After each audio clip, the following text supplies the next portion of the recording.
राजस्थान के सीकर जिले में बसा छोटा सा गांव धनपुर, जहां शाम ढलते ही कच्ची गलियों में सन्नाटा उतर आता है और पीपल के पेड़ के नीचे बैठी औरतें किस्से बुनने लगती है। उसी गांव की आखिरी पक्की हवेली में रहती थी धन्नो देवी। करोड़ों की मालकिन मगर किस्मत से विधवा। खेत खलिहान, ऊंट बैल नौकर चाकर सब कुछ था, पर सूनी रातों में उसका दिल किसी अपने की आहट ढूंढता रहता था। उसी हवेली में जीप चलाने वाला था कालू। देह का मजबूत, मन का सीधा, पूरे धनपुर में मशहूर की नजर झुकाकर बात करता है और दिल में इज्जत रखता है। सावन की एक भीगी सांझ, जब सिकर की हवाओं में मिट्टी की खुशबू घुली हुई थी, हालात ऐसे बने कि धन्नो और कालो आमने सामने बैठ गए, बिना किसी नाम, बिना किसी वादे। उस रात कोई गुनाह नहीं हुआ। उस रात सिर्फ दो तन्हा दिलों ने एक दूसरे की खामोशी समझी। और जब अगली सुबह धनपुर जागा, तो हवाओं में सिर्फ अफवाहें नहीं थी, इंसानियत की एक नई कहानी भी थी, जिसने पूरे सीकर जिले को सोचने पर मजबूर कर दिया था। राजस्थान के सीकर जिले में बसा गांव धनपुर। दिन में खेतों की हरियाली, शाम को चूल्हों का धुआं और रात को तारे से भरा आसमान, यही धनपुर की पहचान थी। लेकिन इसी गांव की आखिरी पक्की हवेली में एक ऐसी औरत रहती थी, जिसके पास सब कुछ था, बस अपना कोई नहीं था। उसका नाम था धन्नो देवी। पति को गुजरे बरसों हो चुके थे, तभी से धन्नो ने रंगीन कपड़े से दूरी बना ली थी। सफेद साड़ी, सादे गहने और आंखों में छुपी एक थकी हुई खामोशी, यही उसकी पहचान बनी थी। लोग कहते थे, किस्मत देखो, जमीनें इतनी की गिनती भूल जाओ, पर सुहाग नहीं बचा। धन्नो दिन भर मजबूत बनी रहती, मगर रात होते ही हवेली उसे काटने को दौड़ती। दियों की लो कांपती तो उसका मन भी कांप जाता। उसी हवेली में जीप चलाता था कालो, सीधा सादा देहाती छोरा। कम बोलता था, मगर जो बोलता सच बोलता। पूरे गांव में उसकी इज्जत थी, नजरें झुकी रहती, आवाज में तहजीब। धन्नो के लिए वो सिर्फ ड्राइवर नहीं था, वो भरोसे वाला उसका एक वफादार नौकर भी था। एक दिन सावन की झमाझम बारिश ने गांव को भिगो दिया। खेतों से लौटते वक्त कच्ची सड़क पर जीप फंस गई। अंधेरा घिर चुका था। कालू बोला, मालकिन, आज यहीं रुकना पड़ेगा, रास्ता सुबह ही खुलेगा। धन्नो के मन में डर समा गया, मगर कालू की आवाज में ऐसा सुकून था कि उसने सिर हिला दिया। उस रात हवेली में अजीब सी शांति। कालू बाहर बरामदे में चारपाई डालकर बैठ गया। धन्नो अंदर अकेली। आधी रात को धन्नो की आंखें खुली। बारिश की आवाज के साथ पुरानी यादें भी जाग गई। पति की हंसी, उसका हाथ थामना, सब आंखों के सामने आ गया। आंसू बहने लगे। बाहर से कालू की धीमी आवाज आई, मालकिन, नींद नहीं आई क्या? धन्नो ने पहली बार किसी के सामने दिल खोल कर रख दिया था। कालू, इतना बड़ा घर है, पर मन छोटा पड़ जाता है। कालू चुप रहा, फिर बोला, अकेलापन अमीरी गरीबी नहीं देखता मालकिन। वो दोनों देर तक बातें करते रहे।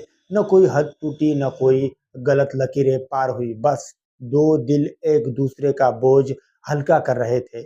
उसी रात धन्नो को पहली बार लगा कि वो जिंदा है। दोस्तों, जैसे कालू धन्नो से बातें कर रहा था, वैसे वैसे धन्नो के अंदर का रोम रोम जाग उठ रहा था। और फिर तभी धन्नो ने कालो से ऐसी बात कही, जिसे सुनकर कालो हैरान हो गया। धन्नो ने उसे सीधे तौर से कहा कि रात की ये बारिश मुझे अंदर तक भिगो रही है। क्या तुम मेरी अंदर की इस जलती हुई उलझन को सुलझा सकते हो? तब कालो ने कहा, मालकिन, आप ये क्या कह रही है? आप मेरी मालकिन है, भला मैं आपके साथ वो सब।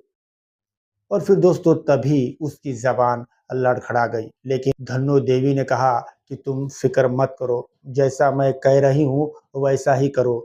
अगर तुम सुबह बाहर निकलो, अगर तुम यहाँ से सुबह बाहर जाओगे भी, तो लोगों को बातें करने का काम लग जाएगा। लोग हमारे बारे में बुरा भला भी कह सकते हैं। इससे अच्छा ये होगा कि हम दोनों वो ही कर ले जिसकी लोग हमारे बारे में चर्चा करते हैं। और फिर दोस्तों उसके बाद क्या था, धन्नो के कहते ही कालो ने हामी भर दी और फिर वो धन्नो के गाड़ी की सर्विसिंग करने लगा। दोस्तों 4 साल का वक्त गुजर चुका था जब उसके पति ने ही उसकी सर्विसिंग की थी।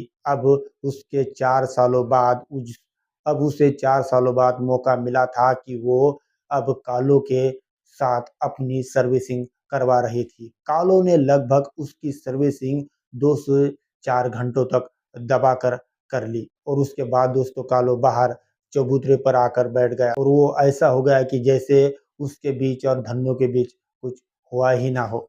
और फिर दोस्तों सुबह गाँव जागा और गाँव की जुबान भी बातें होने लगी। कुछ तो है, विधवा है, अकेली है, पंचायत बुलाई गई। कालू पंचायत के बीच खड़ा हो गया, सिर ऊंचा, आंख साफ। अगर मेरी वजह से मालकिन की इज्जत पर बात आई है तो मैं गांव छोड़कर चला जाऊंगा। धन्नो आगे बढ़ी। पहली बार उसने डर को पीछे छोड़ा। गलत कुछ नहीं हुआ, जिसने मेरी इज्जत की वही मेरा अपना है। खामोशी छा गई। जग्गी काकी की आंखों से आंसू बह निकले। बिटिया, भगवान देर से सही इंसान तो भेज दिया। सही बिता। धन्नो ने कालू को पढ़ाया, उसे जमीन की जिम्मेदारी दी। कालू ने हर कदम पर उसकी इज्जत को अपनी इज्जत से ऊपर रखा। धीरे धीरे गांव की सोच बदली। लोगों ने समझा मोहब्बत शोर नहीं करती, वो तो चुपचाप सहारा बनती है। धनपुर की गलियों में आज भी ये कहानी कही जाती है कि एक विधवा और एक ड्राइवर ने बिना किसी गुनाह के इंसानियत और प्यार को जिंदा रखा। राजस्थान के सिर जिले में वो दिन कुछ अलग ही रोशनी लेकर आया था। धनपुर की गलियों में हल्की हवा चल रही थी, जैसे कोई बड़ा फैसला होने वाला हो। हवेली के आंगन में तुलसी के पास दिया जल रहा था और धन्नो देवी की आंखों में वर्षों बाद एक अजीब सी चमक थी। डर की नहीं, भरोसे की। कालू जीप की चाबी हाथ में लिए खड़ा था। पंचायत की बातें, लोगों की नजरें और अपनी औकात के ख्याल ने उसे भीतर से तोड़ कर रख दिया था। उसने धीरे से कहा, मालकिन, आज के बाद मैं यहाँ नहीं रह पाऊंगा। आपका नाम मेरी वजह से जुबान पर आ रहा है। धन्नो कुछ पल चुप रही, फिर उसने पहली बार उसे मालकिन नौकर की दूरी से नहीं, इंसान की तरह देखा। कालू, क्या तुमने कभी मेरी बेइज्जती की है? कालू की आंखें भर आई। नहीं, मैंने तो हर कदम पर सिर झुकाकर रखा है। धन्नो ने एक कदम आगे बढ़ाकर कहा, तो फिर डर किस बात का? समाज से या अपने दिल से? उस पल हवा जैसे थम गई। पीपल के पत्ते भी सूने रहे थे। धन्नो ने धीमी आवाज में कहा, सालों बाद किसी ने मुझे मालकिन नहीं, औरत समझा है। अगर यह गुनाह है तो मैं ये गुनाह कबूल करती हूँ। कालू के हाथ कांपने लगे। मैं आपको इज्जत देता हूँ, प्यार शब्द से डर लगता है। धन्नो मुस्कुरा दी, वही मुस्कान जो बरसों पहले खो गई थी। प्यार शोर नहीं करता कालू, वो बस साथ चलता है। उसी शाम गांव के मंदिर में दिया जला। कोई ढोल नहीं, कोई शोर नहीं, बस दो थामे हुए हाथ। एक उम्र से टूटा हुआ, दूसरा हालातों से थका हुआ। गांव ने देखा, ना शर्म थी ना डर, बस सुकून था। और धनपुर ने पहली बार जाना, मोहब्बत अमीरी गरीबी नहीं देखती, वो बस इज्जत देखती है। यही था धनपुर की कहानी का एक जीता जागता सबूत, जहां दो दिलों ने समाज से नहीं, एक दूसरे से जीत हासिल कर ली थी। दोस्तों, जहां विधवा होने का बोझ भी हल्का हो गया और एक ड्राइवर की सादगी इंसानियत की मिसाल बन गई।